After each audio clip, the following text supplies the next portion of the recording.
The ballroom shimmered under the glow of crystal chandeliers, the air filled with soft music and the low murmur of conversations. Daniel entered with Melissa on his arm, the woman for whom he had ended his marriage. He felt certain of himself, confident in the choices that had led him here. But the moment his eyes swept across the room, everything shifted. Standing gracefully among a circle of acquaintances was Claire, his ex-wife, wearing a simple yet striking navy gown. There was nothing loud or ostentatious about her appearance, but somehow, she drew every eye without even trying. It wasn't the kind of beauty that demanded attention, it was the kind that quietly commanded it. For a brief second, the sounds around him faded, all he could see was her. She wasn't supposed to be at this event. In the quiet corners of his mind, Daniel had imagined what it would be like if they ever crossed paths again. He expected bitterness, or perhaps cold indifference.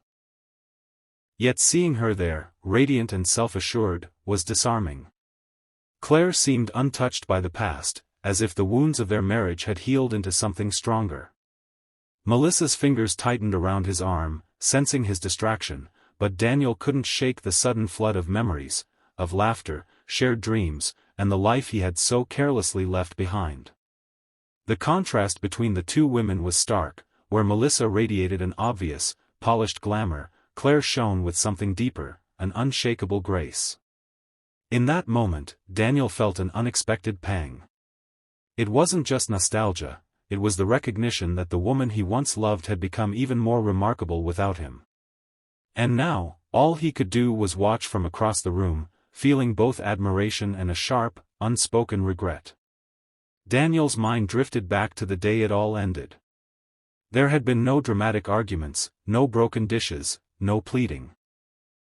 Instead, Claire had listened quietly as he explained he had fallen in love with someone else. Her face had been unreadable, but her voice, steady and heartbreakingly calm, had carried just 8 words: "I hope you find what you're looking for." There was no accusation, no bitterness, only a finality that cut deeper than any outburst could have. He had walked away believing her composure was strength, never stopping to wonder about the silent battles she might have fought afterward. Now, standing in the center of the glittering ballroom, he saw her across the room, laughing easily with friends. The sound carried just enough for him to hear, and it was genuine, not forced, not put on for anyone's benefit. She seemed lighter somehow, as though the years since their divorce had set her free rather than broken her. The sight caught him off guard, stirring an emotion he hadn't expected: shame. It crept in quietly but settled heavily in his chest. He had told himself for years that what they had simply ran its course, but watching her now, he realized the truth. He had abandoned something real in search of something he thought was better. Melissa's hand tightened around his arm, her perfectly manicured nails pressing into his sleeve. She didn't say a word, but her posture spoke volumes. She had noticed the shift in his attention, the way his eyes kept finding Claire. Daniel tried to look away, but it was too late. The past had walked back into the room, wearing a navy gown and a smile that told him she had not only survived without him, she had thrived. The moment felt like a cruel trick of fate. Daniel and Melissa had been standing near the champagne table when a familiar voice called out, a mutual friend from years past, beaming as if the world had just aligned perfectly. "Daniel! Melissa! You must come say hello to Claire." Before he could object, they were walking toward her. Up close, the encounter was even more unnerving. Claire greeted them with polite warmth, her tone friendly but reserved. Daniel stumbled through small talk, asking about work, about life, anything to fill the space between them. Melissa offered a thin smile, her eyes darting between them as if keeping score. The air felt heavy, every word a reminder of the history they couldn't undo. Then, out of nowhere, a sharp crash interrupted the tension. A waiter had dropped a tray of glasses, and in the chaos, an elderly woman stumbled, her wine spilling down the front of her pale dress. Without hesitation, Claire's composure shifted into action. She gently touched the woman's arm, guiding her to a nearby chair. "It's all right, you're okay," she said softly, already unfastening her own shawl and draping it over the woman's shoulders. Daniel stood frozen, watching her kneel to help clean the spill, her hands steady, her voice like a calming tide. She didn't glance around to see who was watching, didn't wait for someone else to step in. She simply moved with an instinctive kindness that seemed almost out of place in such a glittering, self-absorbed setting. The elderly woman's anxious expression softened under Claire's reassurance, and for a moment, it was as if the room itself had quieted. Daniel felt an ache in his chest, not for the marriage they'd lost, but for the person she'd always been, and the reminder that some beauty had nothing to do with appearances at all. Daniel couldn't take his eyes off her. It wasn't just what she had done, it was how she had done it. There had been no hesitation, no glance toward the crowd to gauge reactions, no subtle performance to earn admiration. Her kindness flowed naturally, as though helping someone in need was as instinctive as breathing. That effortless compassion stirred something deep within him. Images from the past rose unbidden, Claire sitting at his mother's bedside for hours, reading aloud when her voice had grown too weak. Claire spending late nights at the kitchen table helping his sister polish college essays, celebrating each small improvement as if it were her own success. She had always been that way, steadfast, thoughtful, selfless in ways that rarely drew attention but left a lasting mark.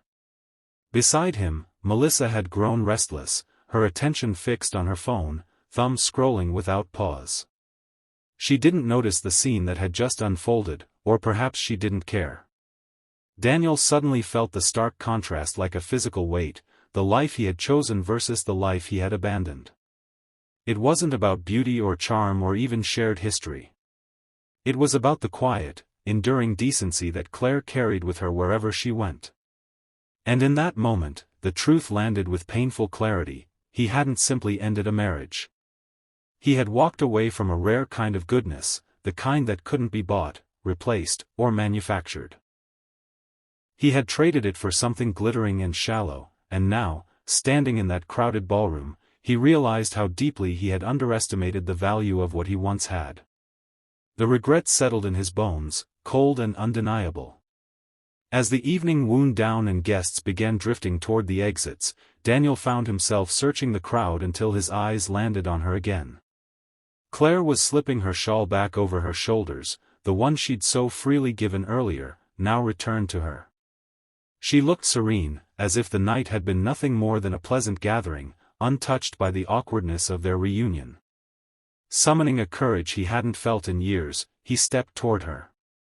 "You look happy," he said, his voice softer than he'd intended. For a moment, she simply studied him, her eyes warm but distant, as if she was looking at someone from a chapter long closed. Then she smiled, not the polite kind you give to strangers, but the genuine kind that speaks of inner peace. "I am, Daniel. Truly." She didn't ask about his life, didn't mention the past, didn't open any door to conversation. There was no resentment in her tone, no hidden sting, only the quiet assurance of someone who had moved on and was better for it. It struck him more deeply than anger ever could have. They stood in silence for a moment, and then she gave a small nod, the sort of gesture that felt like a farewell without words. Turning, she walked toward the grand doors, the soft rustle of her gown fading into the night. Daniel stayed where he was, watching her disappear into the cool darkness. Her presence lingered, not her beauty, though it was undeniable, but the kindness she had shown that evening, the grace with which she carried herself. It was the kind of thing that couldn't be bought, faked, or forgotten. He knew the past was unchangeable, but he also knew he'd been reminded of a truth too often overlooked: grace, dignity, and compassion outshine everything else. In the quiet tapestry of that evening, Daniel's journey came full circle, not in reconciliation, but in realization. What began as a chance encounter at a glittering ballroom became a mirror reflecting the choices he had made, the love he had forsaken, and the kind of person he had once taken for granted. Claire's presence was not marked by bitterness or the need for validation, but by an unshakable peace that spoke of growth, healing, and a life rebuilt with grace. Her instinctive compassion toward a stranger, her warmth in the face of old wounds, and her quiet dignity reminded him, and anyone who noticed, that true beauty lies not in appearances or status, but in the heart's capacity for kindness. Daniel left that night with an ache he couldn't quite name, but also with a truth he would carry forever: the most precious qualities in a person are not the ones that dazzle the eye, but the ones that illuminate the soul. And sometimes, losing them is a lesson that lasts a lifetime.